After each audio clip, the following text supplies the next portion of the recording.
కార్పొరేటర్గా పోటీ చేయాలంటే ఈ రోజుల్లో క్యాష్ బాగుండాలి, లక్షల రూపాయలు ఉండాలి, ఓటర్లకి వేల రూపాయలు పంచిపెట్టాలి. మీ దగ్గర అంత డబ్బు ఉందా? మీరు నిజంగా ఆ డబ్బు ఇచ్చే ఉన్న టికెట్ తెచ్చుకున్నారా, లేకపోతే మీరు దగ్గర ఏమో చూస్తే ఒక సామాన్య వ్యక్తిలాగా ఉన్నారు?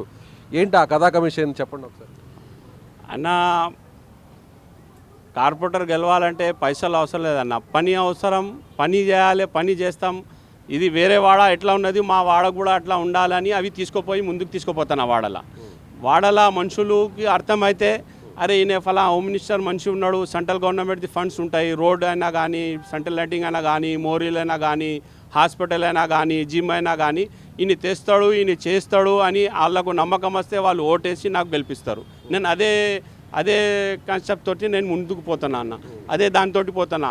మన ముస్లింలా బీజేపీలో పోతే, అరే బీజేపీ అట్లా ఉన్నది, బీజేపీ అట్లా ఉన్నది, నువ్వు అలా పోయినావు, ఇది అయినావు అంటే అట్లా ఏం లేదు అన్న. కాంగ్రెస్ పార్టీ ఎట్లా ఉన్నదో, టీఆర్ఎస్ పార్టీ ఎట్లా ఉన్నదో, టీడీపీ పార్టీ ఎట్లా ఉన్నదో, బీజేపీ పార్టీ కూడా అట్లా ఉన్నది. ఒక పార్టీ అది అట్లా పార్టీ అలా అది కాదు కదా. నేనేం తప్పు పని చేయలే కదా. ఏమైనా ఆడోళ్ళకు పోయి ఏమైనా చేసినాను, లేకుంటే దొంగతనం చేసినా అంటే అది తప్పు. అది నేను నా అలా ఉండి, ముస్లిమ్స్లా ఉండి, నేను మజహబ్లా నడుచుకుంటా. నేను ముంగట మంచి కొరకు నేను పోతాను, నా గురించి పోతలే. నేను పోయి ఎప్పుడైనా నా కొరకు అయితే ఎప్పుడు పని చేసుకుని వచ్చేస్తా. కానీ వాడ మంచి కావాలి, ఎంతోమందికి సహాయం చేయాలి, ఎంతోమందికి మనం పుట్టినాం, ఏదో ఒకటి పని చేసిపోవాలి అని నేను ముందుకు పోతున్నాను.